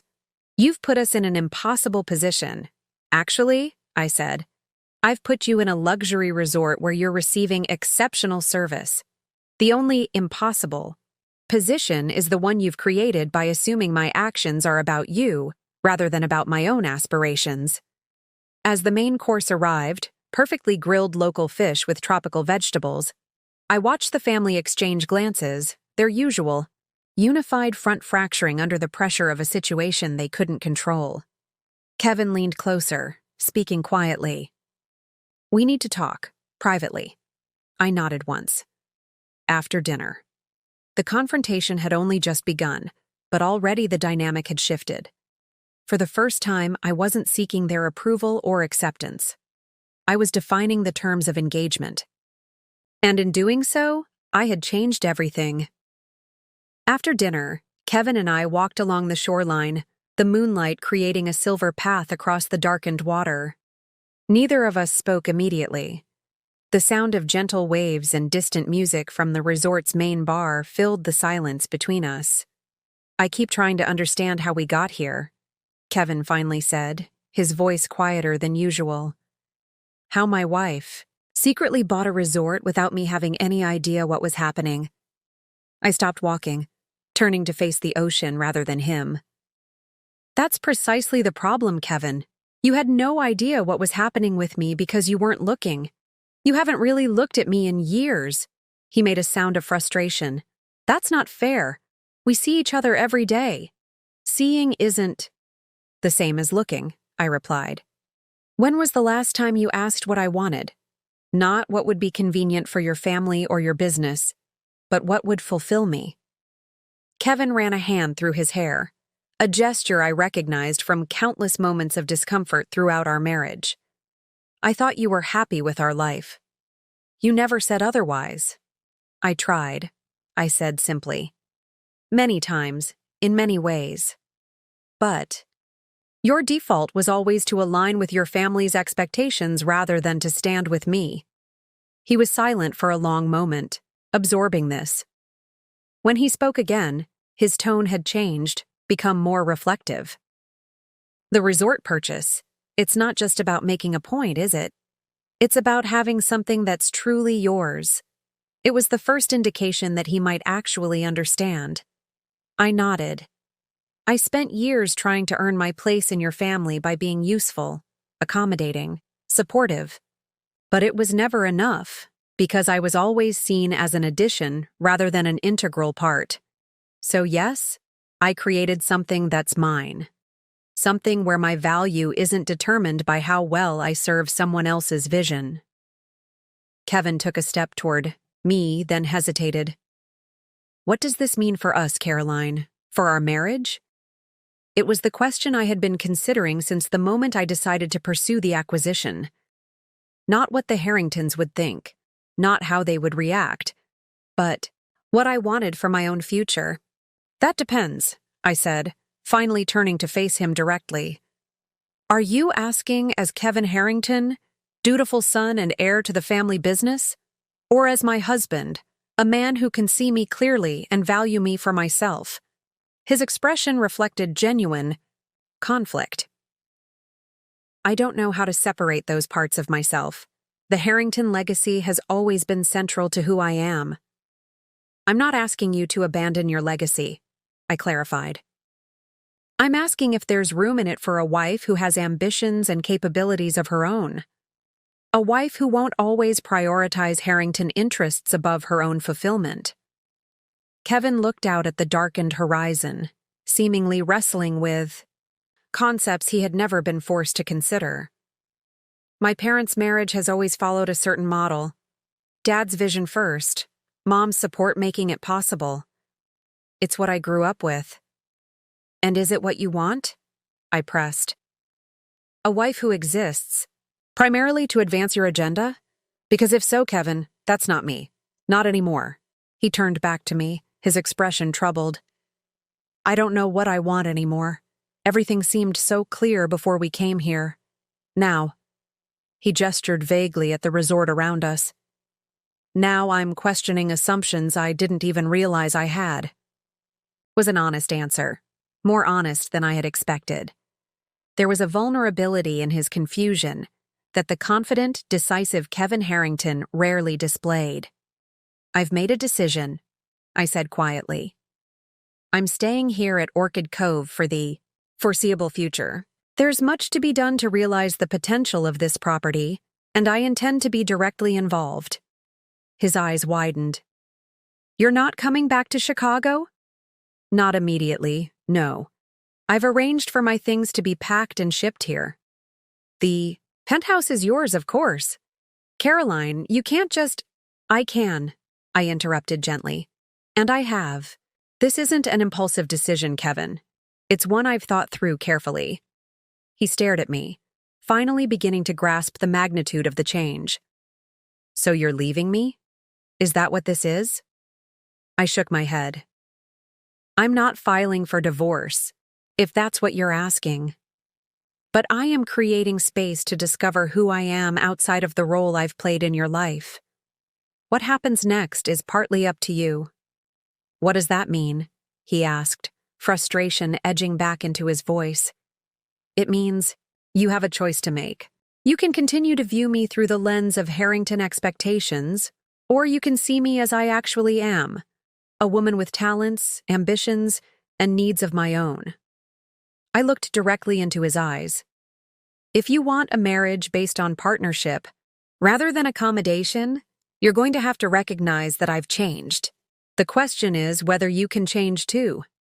Kevin fell silent again, absorbing the implications. Around us, the tropical night hummed with life. Insects chirping, distant laughter from resort guests, the rhythmic sound of waves meeting shore. It struck me that this paradise would now be my home, at least for a time. The thought filled me with unexpected peace. I should go, I said finally. I have an early meeting with the management team tomorrow. As I turned to leave, Kevin caught my hand. Wait. His voice had lost its defensive edge. I don't want to lose you, Caroline. It was what I might have longed to hear just weeks ago.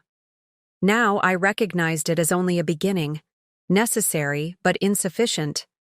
Then, start seeing me, Kevin. Really seeing me. I gently withdrew my hand from his. Good night. As I walked back toward my suite, I felt the weight of 7 years of compromise beginning to lift. The path forward wasn't clear, but for the first time, it was truly mine to determine. The Harringtons didn't depart the following morning, as I half expected. Instead, they regrouped, adapting to the new reality with the strategic flexibility that had built their business empire. By midday, Clyde had requested a formal tour of the resort's operations, a transparent attempt to assess the legitimacy of my management capacity. I assigned the head of operations to guide him through the facilities, choosing to focus my attention on meetings with department heads. If Clyde expected me to drop everything in response to his interest, he would be disappointed. This was perhaps the clearest signal that the dynamic had fundamentally changed. Kevin approached me differently, with a tentative thoughtfulness I'd rarely seen from him. He appeared at my office doorway around noon, holding 2 fresh coconuts with straws. Peace offering, he said, extending one toward me. Can I come in? I gestured to the chair across from my desk, accepting the coconut with a small nod of thanks. I have about 15 minutes before my next meeting.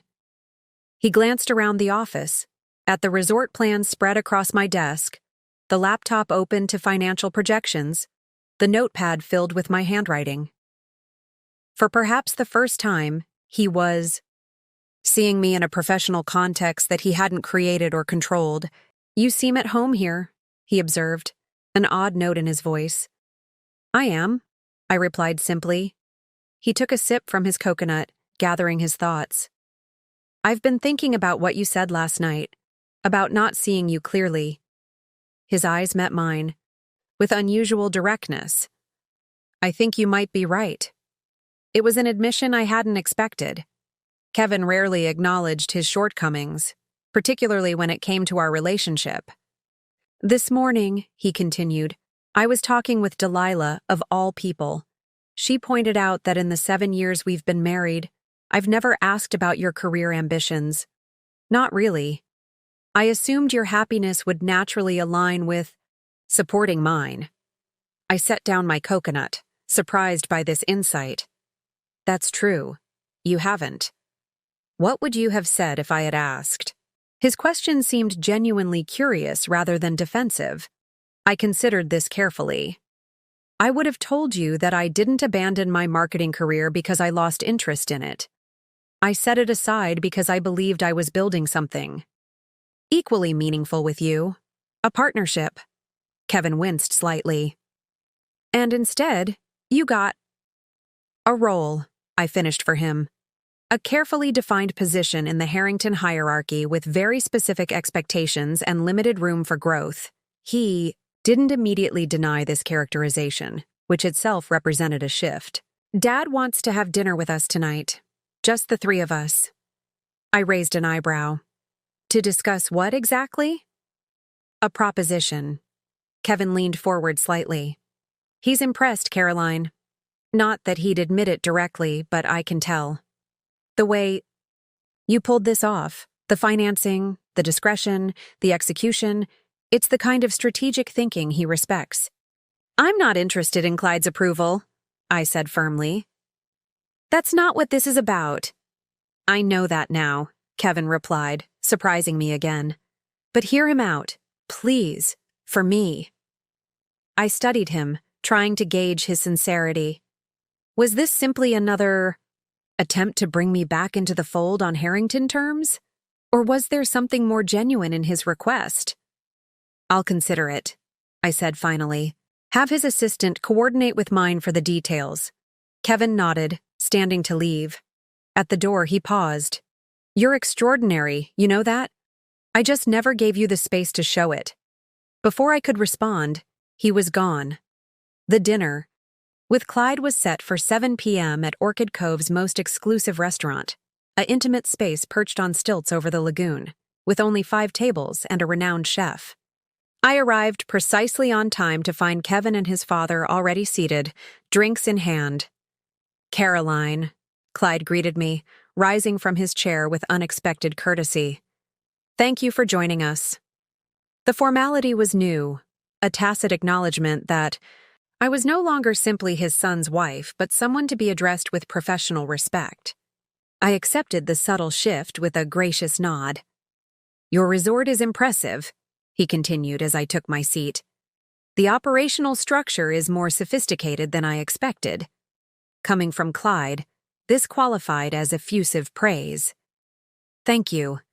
We've made several improvements since the acquisition. So I've observed." He sipped his scotch thoughtfully. "Which brings me to the purpose of this dinner. I have a proposition for you." I glanced at Kevin, who was watching his father with careful attention. "I'm listening." The Harrington Group would like to discuss a potential partnership with Horizon Futures, a joint venture focusing on luxury hospitality properties in emerging markets. The offer was unexpected, not an attempt to reclaim control or diminish my achievement, but a business proposal that acknowledged my new position. It represented a significant concession from a man who rarely compromised. "Why?" I asked directly. "You have an established hospitality division with extensive resources. What would my company bring to this partnership that you don't already have?" Clyde's expression remained impassive, but I detected a flicker of approval at my direct approach. Fresh perspective, innovative marketing strategies, and frankly, a demonstrated ability to identify undervalued properties with significant growth potential. He gestured subtly around us. Case in point. Kevin watched me carefully, clearly hoping I would see this as an olive branch.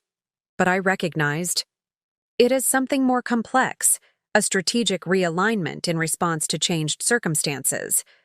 This partnership, I said carefully, would it be structured as equals? Or would Horizon Futures be expected to operate as a subsidiary of the Harrington Group? Clyde's mouth tightened slightly. I envisioned a 60-40 arrangement, with the Harrington Group maintaining majority control. Of course you did, I replied, unable to keep a hint of irony from my voice. Because even when acknowledging my capabilities, you still can't quite accept me as a true equal. Kevin's eyes widened at my directness, but Clyde merely studied me with new consideration. And what would you propose instead? He asked. I'm not proposing anything, Clyde, I said calmly. Horizon Futures is developing its own strategic plan. If that eventually includes partnerships, they'll be with organizations that value what we bring to the table without assumptions of superiority. The remainder of the Harrington family's stay unfolded with a strange new dynamic. I maintained my professional focus on the resort, joining them occasionally for meals but primarily establishing my presence as Orchid Cove's owner and visionary. The staff, who had quickly adapted to the change in leadership, treated me with a respect that had nothing to do with my connection to the Harrington name. 2 days before their scheduled departure, I found Annette sitting alone at the resort's beachfront bar, nursing a gin and tonic as the afternoon sun cast long shadows across the sand. Her usual armor of perfection seemed slightly weakened, her hair less rigorously styled, her expression unguarded as she gazed out at the ocean. I considered walking past, avoiding what would inevitably be a difficult conversation. Instead, I took the seat beside her, ordering a sparkling water from the bartender. Beautiful sunset, I observed neutrally. Annette glanced at me, taking a measured sip of her drink. I've always preferred sunrise, the beginning rather than the end. It was an unexpectedly poetic sentiment from a woman whose communications typically centered on pragmatic directives. Caroline, she said abruptly, I think it's time we spoke honestly. I turned to face her fully. I agree. When Kevin brought you home, I saw a lovely, accomplished young woman who would make an appropriate addition to our family. Her emphasis on addition rather than member was telling.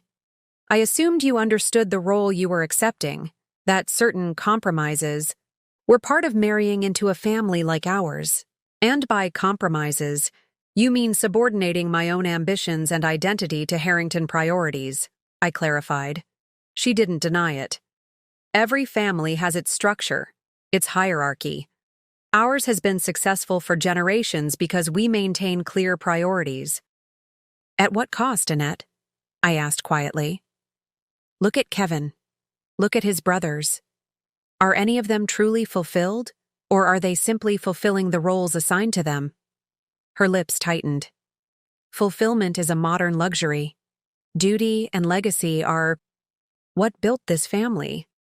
And that's the fundamental difference between us, I said. I believe fulfillment and duty can coexist, that partnerships are stronger when both parties are valued for their unique contributions. Annette studied me, something like reluctant respect flickering in her eyes. You've certainly proved your capabilities with this venture.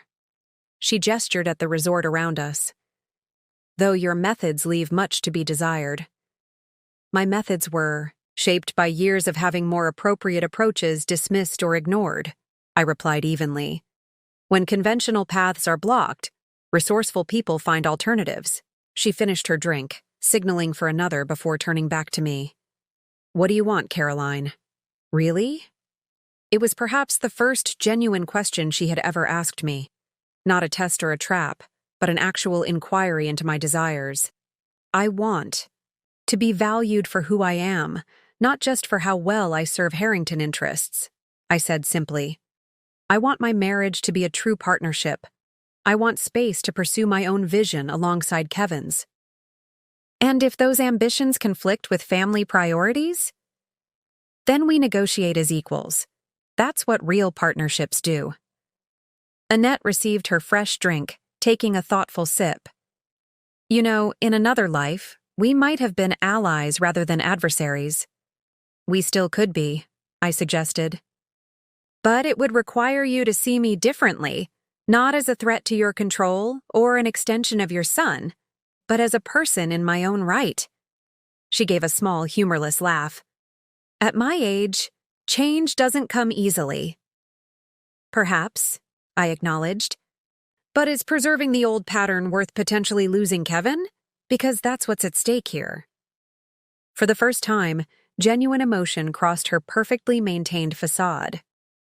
He wouldn't choose between us. I'm not asking him to, I clarified. I'm asking him to choose a different kind of marriage than the model you've provided. And I'm suggesting that you might support that choice rather than resist it. Annette turned back to the horizon, where the sun was now a glowing half-circle sinking into the sea. I'll consider what you've said. It wasn't agreement, but it was more than I had ever received from her before. As I stood to leave, she spoke. Again, her voice quieter. The resort suits you. It has potential. From Annette, this qualified as extravagant praise. I accepted it with a nod before walking away, knowing that whatever happened next, the fundamental dynamic had irrevocably changed. That evening, I worked late in my office, reviewing marketing, proposals for Orchid Cove's repositioning. When I finally returned to my suite, I found a thick manila envelope on my desk with my name written in Kevin's distinctive handwriting. Inside was a legal document, not divorce papers as I momentarily feared, but something equally significant. Kevin had transferred his ownership shares in a small but promising boutique hotel chain from the Harrington Group to me personally. Attached was a handwritten note. Caroline, this was always more your vision than mine. Perhaps it's time for you to make it truly yours. We have decisions to make about our future, but whatever happens, this belongs to you. Kevin. 1 year later, I stood on the private deck of my overwater villa at Orchid Cove, watching the sunrise paint the sky in delicate shades of pink and gold. The resort had transformed under my leadership, just as I had transformed in claiming my independence. After the Harringtons' departure that pivotal week, I had remained in the Maldives, immersing myself in the day-to-day operations of the resort while implementing my vision for its future. The authentic luxury concept I had sketched years before had become Orchid Cove's guiding philosophy, emphasizing meaningful experiences over ostentatious displays of wealth, sustainability over excess, connection over exclusivity. The changes had paid off both critically and financially. Bookings had increased by 68% over the previous year. Travel publications that had once dismissed Orchid Cove as merely another playground for the ultra-wealthy now praised its innovative programming and genuine commitment to environmental stewardship. The staff, who had initially viewed me with cautious curiosity, had become passionate advocates for the resort's new direction.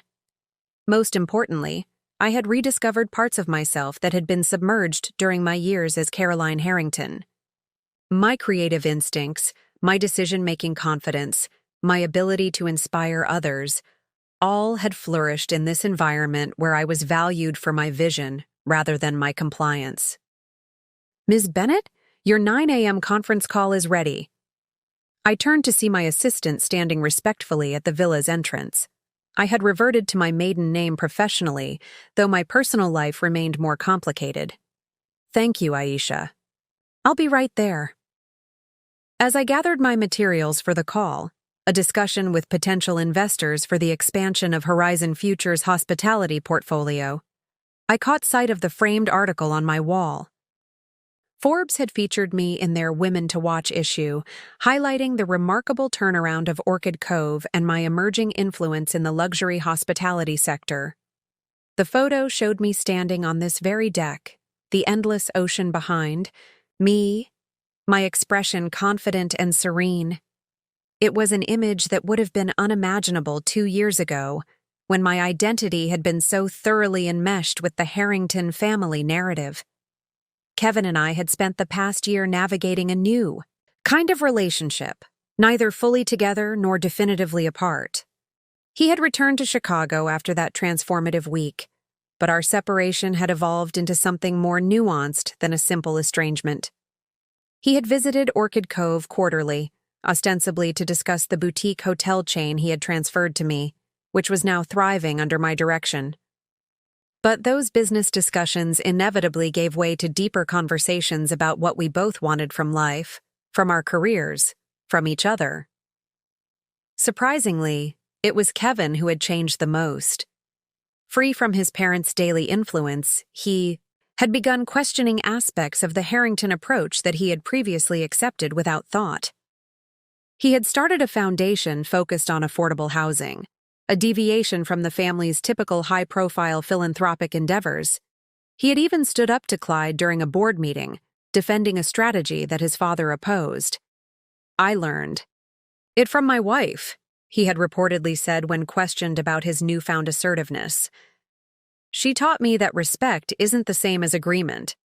We hadn't resolved the fundamental question of our marriage, but we had established something we'd never truly had before: mutual respect as individuals with separate identities and complementary strengths. Annette had maintained a cool distance, though she had sent an unexpectedly gracious note when Horizon Futures acquired its second property, a struggling ski resort in Switzerland that was now being reimagined along the lines of Orchid Cove's successful model. "Your vision has merit," she had written. "The execution remains impressive."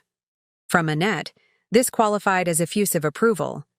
My conference call that morning was with a diverse group of investors interested in backing Horizon Futures' expansion into urban markets. As I presented my vision for bringing our authentic luxury concept to city environments, I felt a familiar thrill of creative energy, the same feeling that had once made me excel in marketing before I'd set that path aside for the Harringtons. "The demographic analysis confirms what we suspected," I explained, sharing my screen to display the relevant data. "There's significant demand for hospitality experiences that feel personal and transformative rather than generic and transactional, even in major business hubs." The lead investor, a sharp-minded woman who had built her own technology empire, nodded approvingly. "Your track record at Orchid Cove speaks for itself. When can you have the full proposal ready?" 2 weeks, I promised confidently. After concluding the call, I stepped back onto my deck, taking a moment to absorb the beauty surrounding me. A year ago, I had bought this resort as an act of self-assertion, determined to show the Harringtons, and myself, that I was more than the role they had assigned me. What had begun as a reaction had evolved into a genuine calling, a path that utilized my talents and fulfilled me in ways I had almost forgotten were possible. My phone buzzed with a text from Kevin. "Landing in mail at 4 p.m. Still okay for dinner?" Smiled, typing my response. "Yes, I have news to share." What I didn't add was that the news involved a decision about our future. Not a return to our old dynamic, which was impossible now, but perhaps the beginning of something new. A relationship between equals, each with their own distinct identity and purpose, choosing to build something together rather than one simply supporting the other's vision. Whether Kevin was ready for that fundamental shift remained to be seen. But regardless of his response, I knew my own path forward. Horizon Futures was expanding, my professional reputation growing, my sense of self stronger than it had ever been. I had discovered that sometimes the greatest act of self-respect is walking away from those who cannot see your true value. And sometimes the most profound transformation comes not from seeking others' approval, but from finally, unequivocally, approving of yourself. Up next, you've got 2 more standout stories right on your screen. If this one hit the mark, you won't want to pass these up. Just click and check them out. And don't forget to subscribe and turn on the notification bell so you don't miss any upload from us.